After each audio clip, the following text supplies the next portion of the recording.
Right, just before we came on, we were talking about lag, and John said I had some lag, and I said, anyway, we just move on. I don't want to know about that lag. We were talking golf, weren't we? The lag putt? No, probably not. I'm sure we were. Hey, tell us about that shirt. Oh, man. This? Yeah.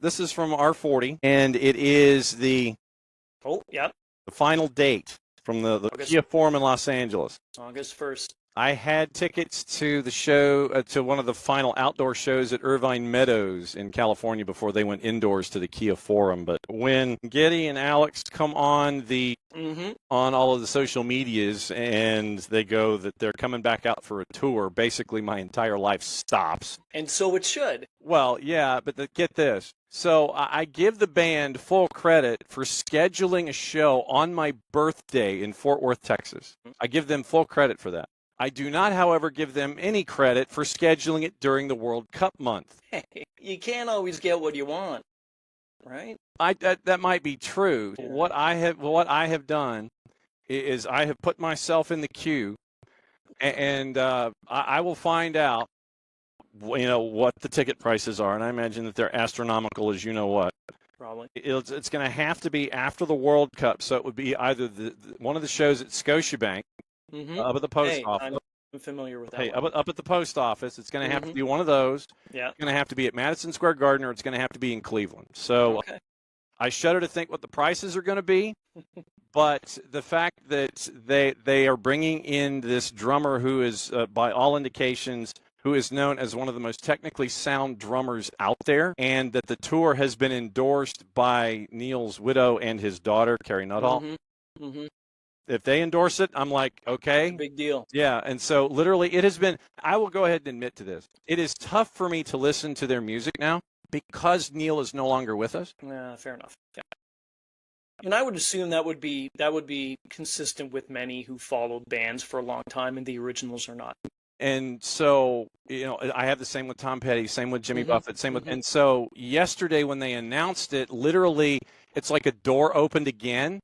Yeah. And I'm listening to 2112 and Subdivisions and all that kind of stuff, and I'm finding the T-shirt for the morning show this morning, and I'm like, yep, we're back in the door. So, yeah, I imagine that this is probably going to be smoking by the time we come back here. But, yeah, miles and points, you're looking at it that way, and, yeah, here it is. Yeah, that's probably how it's going to be.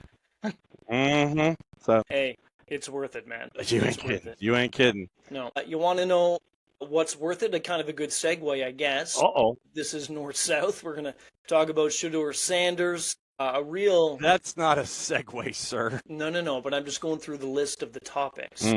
LeBron James again, thinking he's better than the game. That's at least in my opinion. We'll talk Major League Baseball playoffs. Panthers Lightning preseason shenanigans, which I'm so sick of, to be honest with you.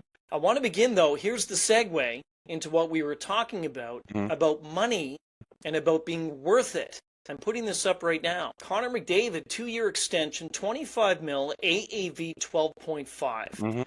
We were quite adamant about that the contract was not going to be astronomical when it comes to term, and likewise astronomical when it comes to dollars. 12.5, John. Yeah. He's under Draisaitl. This is an absolutely team-friendly deal, and he's leaving money on the table, and what he's now doing is giving that money that he left on the table to the GM and the upper brass of the team to say, okay, you take that and you try to figure something out. Because it's one thing to get to the Cup final. We've done it twice. We've lost. We want this thing. So now they have 3 years left, John, right now with McDavid, for sure, to try to get that cup. Make ish happen. I'm leaving it on the table. You can bring in a couple of dudes. If you didn't think that Edmonton, for a double negative, if you didn't think that Edmonton wasn't Connor McDavid's team, right, it is now. Oh, it is. Because he is the one who is like, look, we got there. We got to do some extra stuff, get it figured out. I'll leave money on the table. And the other reason that we only said that it was going to be a short-term deal is because of the end of the CBA. Draisaitl can get all of this lineup that he wants, and he could sit there and make $17 gazillion a year AAV, But if there's a collective bargaining agreement that stops play and you're at the table and you ain't playing, you ain't getting paid. It doesn't matter what your salary figure is and what your AAV is. That's to the end of the CBA. Connor McDavid's got it locked down. And all right, front office, time to rock and roll and let's get some ish done. It's a great team move for the guy who now runs Edmonton. And it's something where I look at, and we talked about last time we did this, Kaprizov signing that huge extension, right? So he's the highest paid starting next season on an AAV at 17.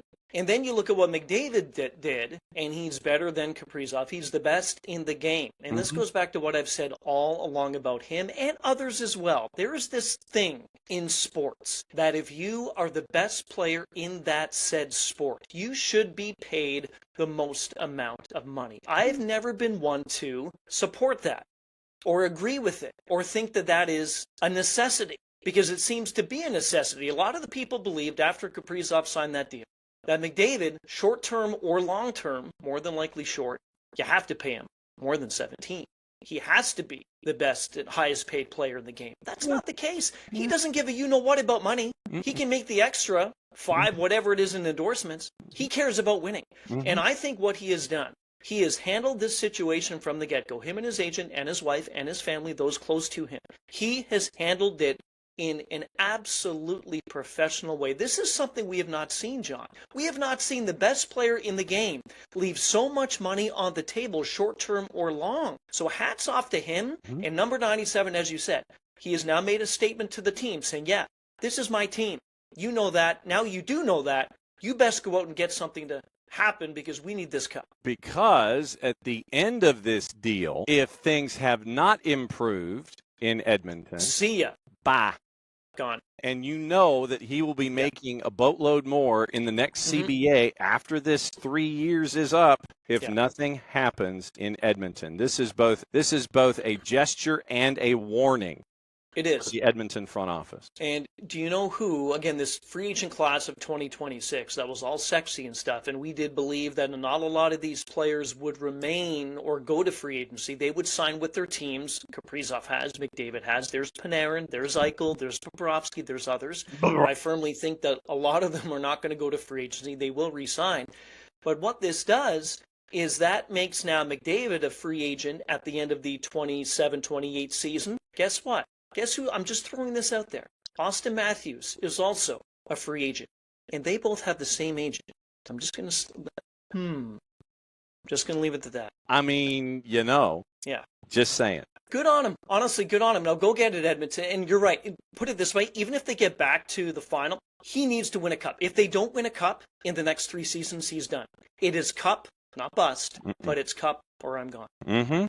Let's move on. More hockey, then we'll get to Major League Baseball, LeBron James, etc. John, I'm so sick. I understand about rivalries in sports. I get it. Yeah. I know it's good for the game, whatever game it is. Yeah. I know it's good for the fan bases. Yeah. It's great for the fan bases. Yeah. What the Tampa Bay Lightning and Florida Panthers have done in the preseason, let me just back that up and say it again. In the preseason, and I did that on purpose. Preseason, I think, is ridiculous. I understand you don't like each other.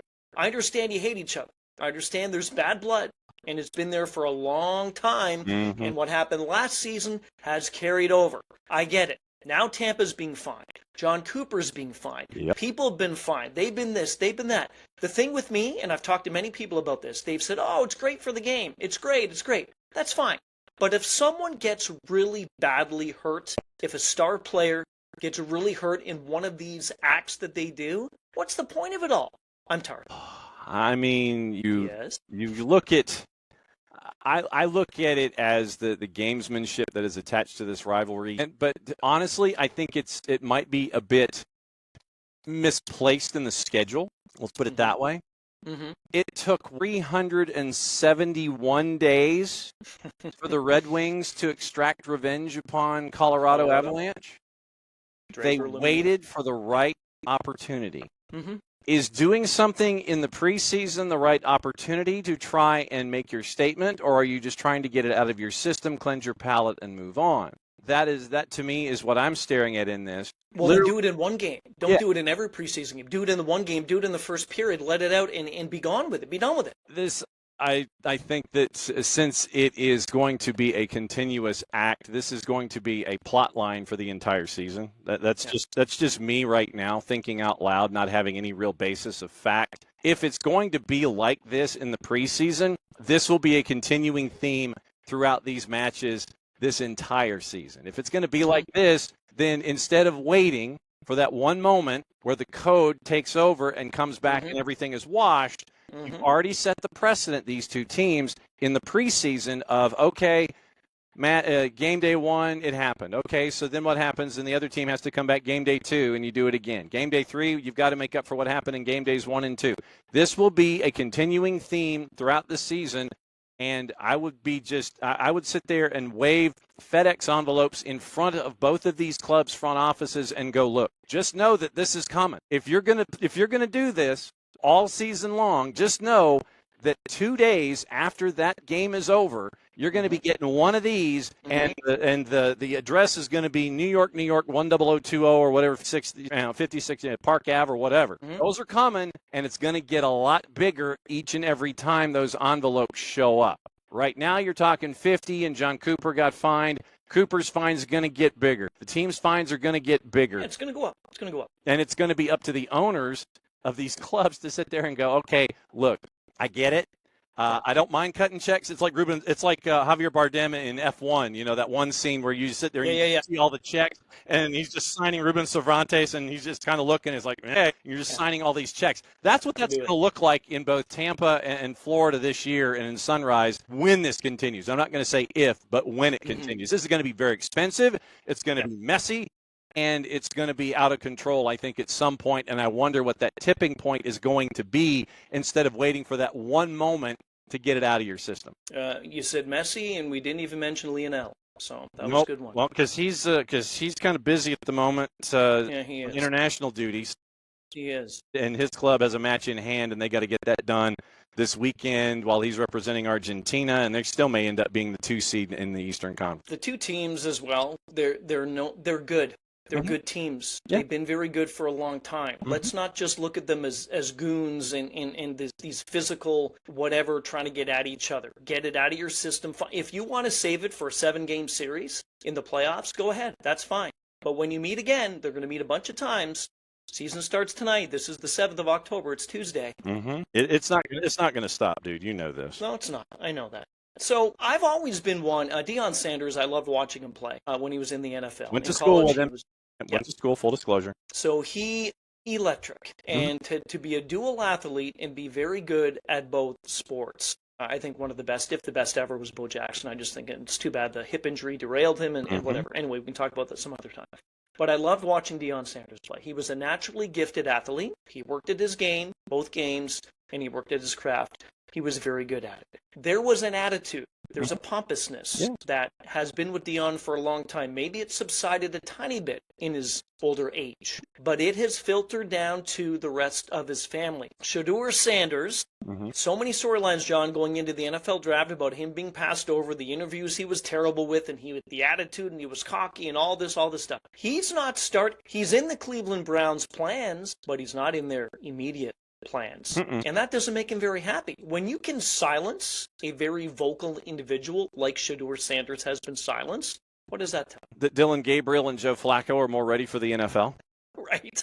And then 1B is that this is putting him in his place, that he does not rule wherever he is at. Look, you may be different in college. You may be different in high school. You may be different at home. This is the NFL. My man, this is the NFL. You're walking into a new setup entirely. You got to prove yourself all over again. And Travis Hunter is having the same kind of growing pains in the National Football League right now. When it comes to ego and swagger, I went to school with Deion, and I knew the difference between Deion and Primetime. I knew the difference because I covered him, and we were on the same campus. I knew that Primetime was what Primetime was out on the field. I knew that Deion was the father of DeAndre.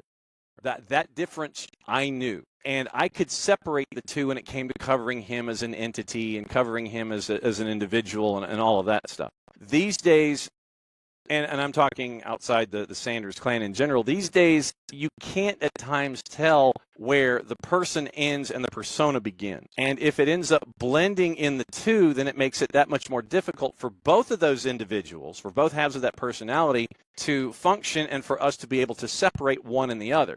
The bottom line is right now, in Cleveland, it is the view of the coaching staff with the Browns that Dylan Gabriel is more ready to be a quarterback and learning from Joe Flacco on a daily basis and that quarterback and the quarterback coaching tree and the coaching staff than Shedeur Sanders is. Shedeur Sanders has, in college, you could tell that the raw ability was there, and you could also tell that there was issues with decision-making, where he would rush decisions, he would throw into coverages that he shouldn't, and it would end up eventually costing Colorado in games.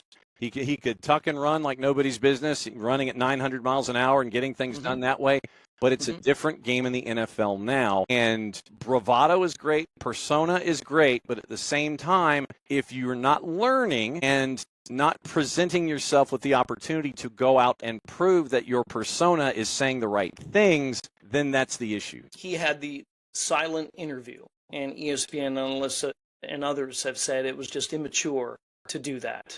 But he's been silent, and for, again, him to be silent, that's a big, big thing when it comes to the Sanders clan, if you will. All right, let's talk Major League Baseball playoffs. So, big game tonight. Dodgers, of course, is just a matter of time before. Where's your hat?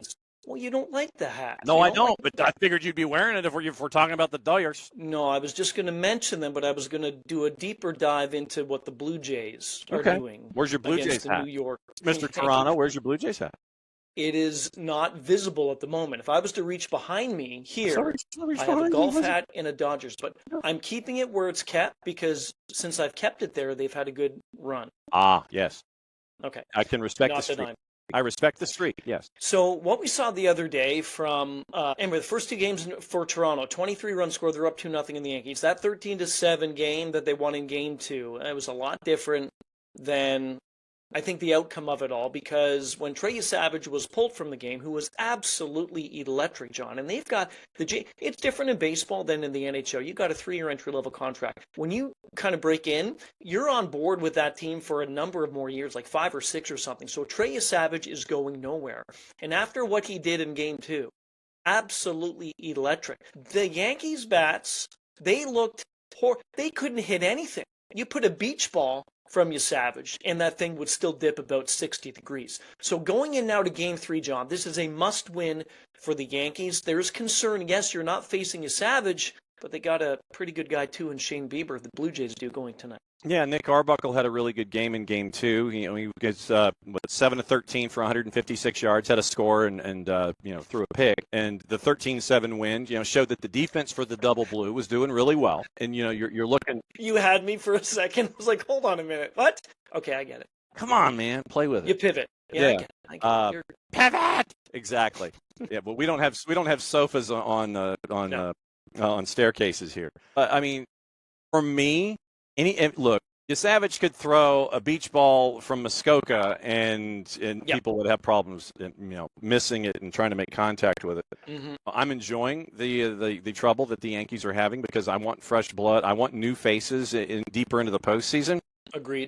And for me, one of the resilient moments of what baseball can do is, I don't know if you've heard it, and if anyone has not, I would go find it. But the Vladimir Guerrero Grand Slam call in French. Excellent. The Montreal Expos 280-character app account, they post these kinds of things that go on during the postseason and such. Yeah. So go find the Montreal Expos 280-character app account.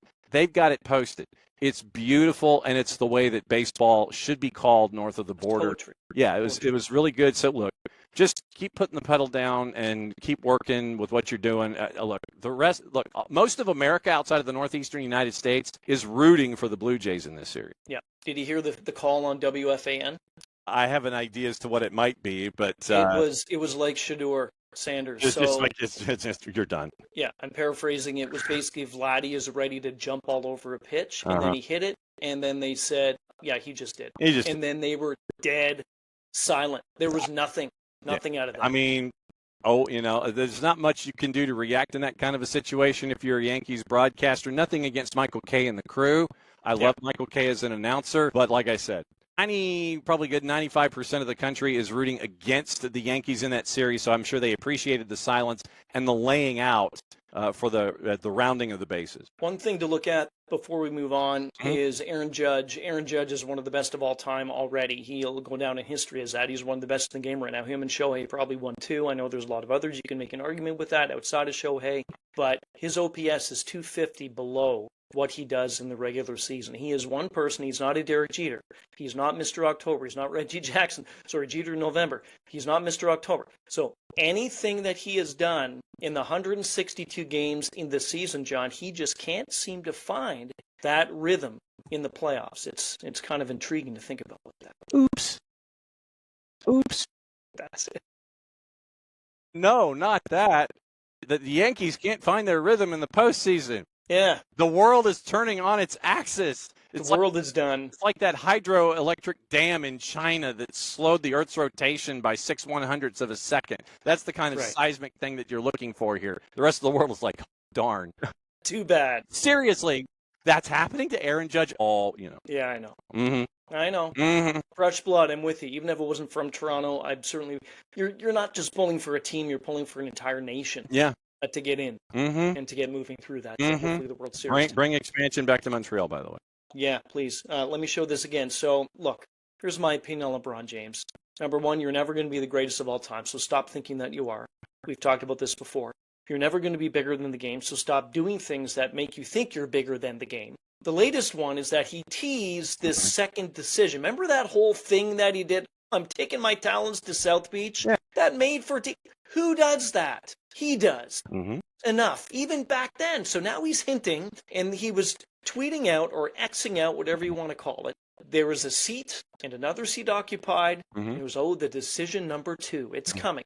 This was just a hoax. It just had to do with Hennessy. Yeah. It just had to do with, yes, he's coming back. And before that, when Lakers fans thought that perhaps this was going to be his last year in the league, ticket prices went from like $85 to $550. Of course. Because they were thinking, we've got to go see him. But, no, I'm just kidding. I was just playing with you. Come on, LeBron. I'm sick of it. Just when you, and this is, I guess, my social media warning for the morning. When you have things like this that pop up on your social media accounts, these days, as a rule, and I don't know when this turned and changed, but we are kind of predisposed to the instant reaction. The idea is to be first instead of correct in journalism these days. And that has been a downfall in our industry, where you've got to be first with whatever's out there, and then you fix it later. So when you're looking at something on social media, take a step back for a second. Think about it and go, okay, is this about marketing something? Is this a legitimate attempt in trying to pursue a storyline? Because if he, meaning LeBron in this case, was going to be hanging it up, something that is that big of a story would not get past all of the NBA insiders, and they would be breaking that news ahead of this social media video that is there for Hennessy VSOP. So when you see something, take a step, take a slow step. I mean, take the speed down a little bit, hit the brakes, and look at it for what it is before you sit there and you go, oh my God, something's happening, and it's like, Kevin up and down the staircase in Home Alone when he realizes he's in the house by himself and the parents have gone and they've left him there. That's a good comparison. To avoid that reaction, just do a little digging. Just sit there and go, okay, that's cool, so what is it? Take it at face value. Don't think of anything deeper into it, so you don't get all hacked off and understand that it's just an ad for Hennessy VSOP, which for Hennessy VSOP gives them a boatload of promotional material because of all of this attention that they garnered, because the wording of the social media post lent itself to an idea of, hey, wait a minute. But then you get to the punchline, and Hennessy's like, yeah, that's us. And Hennessy, is in a boardroom that's glass encased. They've got a glass matching table, nice rectangular thing. The glass in and of itself is hermetically sealed. No noise gets out. You got a TV at the end. You got a bunch of easy chairs that can rotate and spin and rock back and forth. Hennessy's folks inside that corner conference room are sitting there and looking at all the analytics from what happened, from all the responses, like what we've done here, to sit there and go, how many times was hashtag Hennessy VSOP mentioned because of the firestorm that was created by a nicely double-worded promo. Just comment it. Just comment it. Just take a sec, take a breath, look at it for a minute and go, okay, what's going on here? Because no other information got spun out. What is this for? Whenever he does retire, I think he's going into his 23rd season, if I'm not mistaken. It's crazy to think that the guy's going into his almost been 25 years. Crazy. A quarter of a century in the NBA. But whenever he does, it's going to be one of the biggest retirement spectacles in history. Absolutely. And I'm not going to watch any part of it. I'm not an NBA guy, so for me it'd be like, yeah, okay, it might be on in the room, but I'm not going to really sit there and pay attention all that much. Yeah. Last one. And I don't know if I think I may have sent this to you. Yeah? Yeah, I think I did. So this I was shocked when I saw this. Yeah? An 18-year-old. I was going to say, which this are you referring to, sir? But okay. An 18-year-old. Yes. Just raised $10 million in funding. Cool. For a new sports league that this individual has put together. Mm-hmm. The new sports league is called sperm racing. So what this league does, John, it collects the sperm of its athletes and injects it into small dishes on a racetrack with real crowds watching, and they see whose swimmers cross the finish line first. To add to this, Silicon Valley decided that this league, which was valued at $75 million, sure, is worth more than some WNBA teams. Okay, well, that's asinine first and foremost. Racing league. Well, more than anything, where the hell did you find this story? Hey, I can't reveal these sources. Yeah. I can't reveal these. So what you're saying is you're going to keep your pants on when it came to the reveal for the story. Well, it makes sense with the sperm racing, right? Yeah. Look. People are going to invest in things that they want to invest in. Either that the money that Silicon Valley allegedly had to put into this is investing in this because they need a line item that they can navigate in their budget, or it is something that they want to sit there and look at the other elements attached to this league, physical property, futures, economics, what have you, and find out where else they can invest. So that $10 million may not be necessarily for the league itself. It might be for the other interests that are attached to the individuals that are running the league. So this could be a side investment, not necessarily in the league directly, but in the properties that the folks that are owning the league and running the league may have in other places. So Silicon Valley looks at it as a way to invest sideways in 180 degrees and sit there and look at things. So when you see stuff like this, no matter how completely and totally asinine and off the wall it is, look at what else those individuals might be doing. Look deeper and find out, okay, so this is, look, and people are going to put this on Twitch and on YouTube or whatever, the league in and of itself, which to me is fine. If you want to watch it, that's up to you. But look at the other investments and interests attached to the league, and that's where that money is going, not necessarily to the immediate product, but the stuff that's attached to it as you work your way through. Spermracing.com, they have a live stream. Not really going to watch. The stories, the San Francisco Standard. Go on sanfranciscostandard.com. John, I'm not. To know about sperm racing. No, I have zero interest in that. And like I said, if that is your petri dish, that's on you. And I have zero interest in it. I'm going to need updates from folks who decide that they're going to sit down and completely and totally waste their day looking at something like this. Frankly, they probably just need to come up with other things to inject life into their daily. I'm going to try, as we continue the show, I'm going to try to inject something like this type of story. And I don't want to know about what you're planning on injecting. So I really don't. Goes back to the lag when we started the show. Wow. I'm going to try to get one of these parts of the show in with you. And next time, I'm not even going to refer to it in any text or any type of thing like that. Absolutely not. I'm going to keep you just on the edge of your seat. Yeah, like I am right now. Absolutely. I'm. Wait a second. Hang on. Yeah, I'm excited about that particular topic and its continued growth because you never want to have a soft launch when you have a league like that, and I mean, you sit there and you're looking at measurements and you're wondering, okay, how long is this table? How long is this? Can you sit there and go from your thumb to your pinky finger and figure that out? Figure out your measurements here. So were you planning a hard out for this show? I was. Okay. Say goodnight, Ryan. See ya.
This has been Pucks in 7, available on the SiriusXM app and wherever you get your podcasts.